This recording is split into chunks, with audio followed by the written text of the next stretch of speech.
So, the Mustang Dark Horse, what is it and what makes it different from the just regular Mustang GT? That's what we're going to figure out in this video, because I don't think that a lot of people have really covered it and actually went in depth on why you should get the Dark Horse over just the regular Mustang GT. Not saying the GT is a bad car, but the Dark Horse is just that much better. Up front, you have different headlights that are darkened quite a bit to make it look, like the Dark Horse. Underneath those headlights is a plastic insert piece to make the Dark Horse look a lot more aggressive than just a regular GT. That plastic insert leads into actual intakes. These intakes let air come directly from the front of the car into the actual intakes leading into the engine, meaning you're always getting fresh air to keep everything as cool as possible. Also up front, you have a little bit more aggressive styling at the bottom of the bumper. On the driver's side of the front bumper, you have an oil cooler that also brings in fresh air to keep the oil as cool as possible.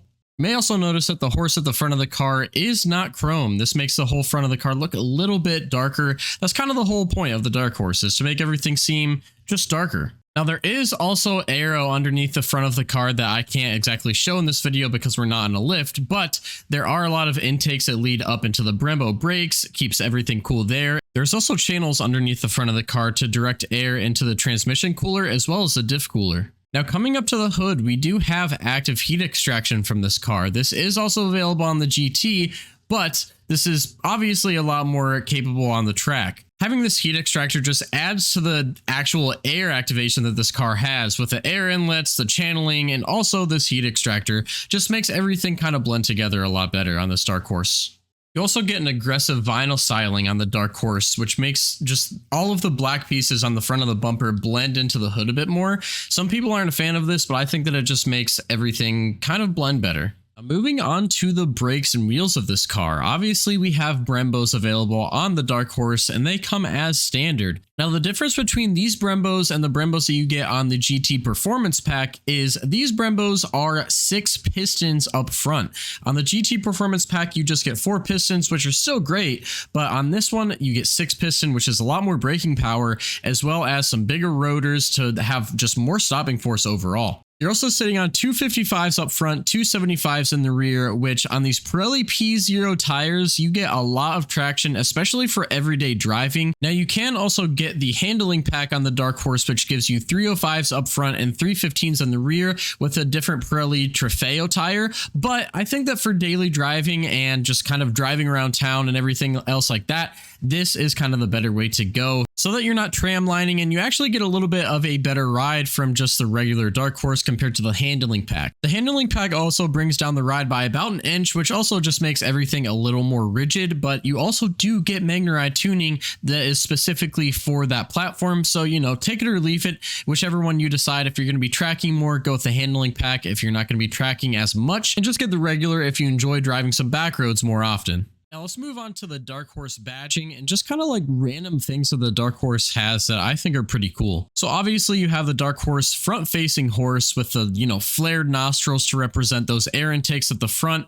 That is pretty much all over the car where normal GT or just regular Mustang badges would be. I actually personally like this emblem. I know some people don't, but I think that it looks very, very good, especially compared to the Shelby emblem. I think that it kind of fits that special Mustang look. I don't think that it's quite as cool as the Shelby logo, but I think that they were kind of going for a mix between just a regular Mustang and Shelby look. Now, as you saw in that headlight, they do hide some pretty cool little Mustang emblems around the car in a lot of places, actually. And on this Dark Horse, they're actually black. I think on the regular GT and EcoBoost, they're silver. So that's a little bonus on the Dark Horse. They don't really stand out all too much. They're kind of hidden. And I did forget to mention earlier on the striping of the car, it does say Mustang Dark Horse on that vinyl there. And I think that it just adds a little bit of extra flair to that vinyl, kind of gives it more of a purpose rather than, oh yeah, I have stripes. It kind of says, yeah, this is a Dark Horse stripe. Now moving on to the part that I think nobody has covered really all that well. The engine. Now, yes, this obviously is the Gen 4 Coyote with the twin throttle bodies and twin intakes, but what sets the Dark Horse apart from the regular GT is the internals of the engine. Now, the Dark Horse versus the regular GT in power rating is 500 versus a regular 480 in the regular GT. If you get the active valve exhaust system, which comes standard on the Dark Horse, that does bump up the regular GT to 486. But either way, you still have 500 horsepower in the Dark Horse, and this is how they make that happen. The Dark Horse has different camshafts than the regular GT that are also stronger. It has a better balanced crankshaft, meaning you can rev this thing out higher and it won't hurt the engine as much. It won't upset it as much. And not to mention, you get some parts from the GT 500, that being the connecting rods and connecting rod bearings. Now, if you guys are picking up what I'm putting down here with the internals of this Dark Horse, it is built for people who want to either completely enjoy an engine at the track and not worry about it having any issues, especially with all the cooling, or you can really boost this thing and not have to worry too much about the connecting rods or crank or anything like that. Especially it being that you have a better camshaft, you can really push the engine with more forced induction. Now, I'm not saying that you can't do this with the regular GT, but having the internals of a GT 500, stronger cams, and a better crankshaft, obviously you can push that red line up with a little bit of a tune, which we might be seeing in the very near future. I think that you'll be able to push the Dark Horse to 8,000 RPMs pretty easily and very safely compared to the regular GT, being as it just has these better internals. Now, I have no idea why nobody's talking about this, because I think that this is what truly sets the GT apart from the Dark Horse. And I don't know, I really want to see some people boost this. Obviously, I have this car, so I might be boosting it. I don't know if I would go twin turbo or if I could fit a GT 500 supercharger on it. I don't know the limitations on that, but I would think with the GT 500 internals, it could be possible. I just don't know, since the GT 500 is a little bit different displacement. Now, there are a couple more things in this engine bay that set it apart. Obviously, being the brace, the strut brace across the top there that says Dark Horse, that comes on the Dark Horse. And I think that that actually can come with the regular GT Premium as well. Obviously, it won't say Dark Horse though. You do also get a different K member on the Dark Horse, as well as front and rear sway bars that are a little more rigid, just kind of tightening everything up and making this thing a track monster. Now let's go ahead and head into the interior and drivetrain of the car, obviously excluding the engine. Now on the interior, it does say Mustang Dark Horse on the bottom of the interior when you open the door. You also do get a Dark Horse that shines on the ground whenever you open the door, which is actually really cool. And I don't think that the GT has any sort of illumination outside of the car like the Dark Horse does. This actually shines from below the mirrors on each side of the Dark Horse, and I think that it adds a little bit of, flair to it at night. Now, when you start up the car, you do get a special Dark Horse illumination on the center console and the screens, the speedometer and the center screen. You get some cool stuff that looks a little bit different than the regular GT does. Now, here's another part that truly sets the Dark Horse apart from the GT. Instead of the MT82, you get a Tremec 6-speed in this car, which feels a lot better than the MT82. You guys know what I'm talking about if you drive one. You also get a drift brake as standard in the Dark Horse, which is a lot of fun. Now, obviously, with this Tremec transmission, it's going to be able to handle a little bit more beating, and that is why it also has the transmission cooler on that as well.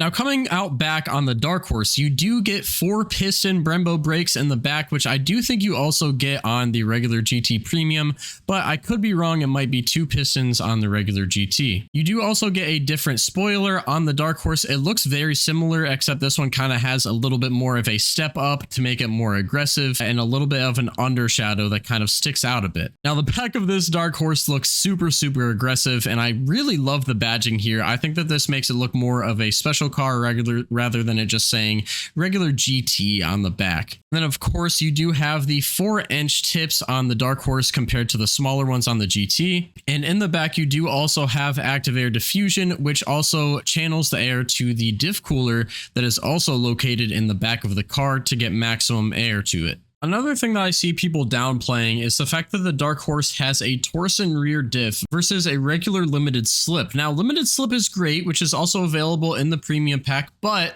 you do not have the option to get a torsion rear diff in just the GT. Having a torsion rear diff is going to make it possible for you to kind of stay in power a little bit more through the corners and not really lose the car.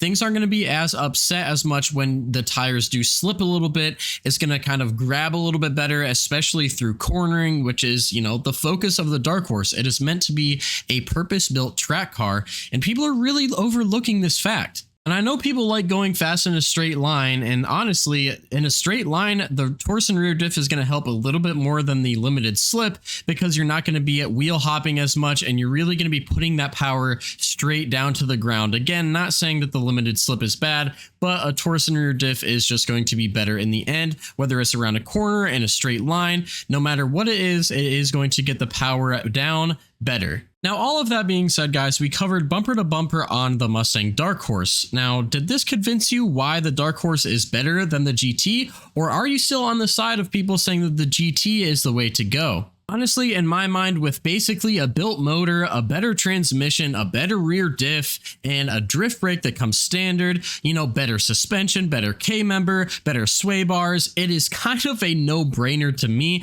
but it seems like on the internet, people don't really understand that those are all of the differences, and it's going to make a big difference in the end, especially in the aftermarket industry for forced induction. So let me know down in the comments, guys, did I convince you that the Dark Horse is better than the GT? Or maybe if I, informed you on something that nobody else has, please let me know what that was down in the comments so I know what I should cover more in my future videos of POV driving and everything like that. Also, let me know if there are any specific videos that you guys would like to see for POV driving, and I'll go ahead and give you guys a send-off poll for this video for staying this long. Hope you guys liked it. Drop a like, subscribe to see more, and I will see you guys in the next one.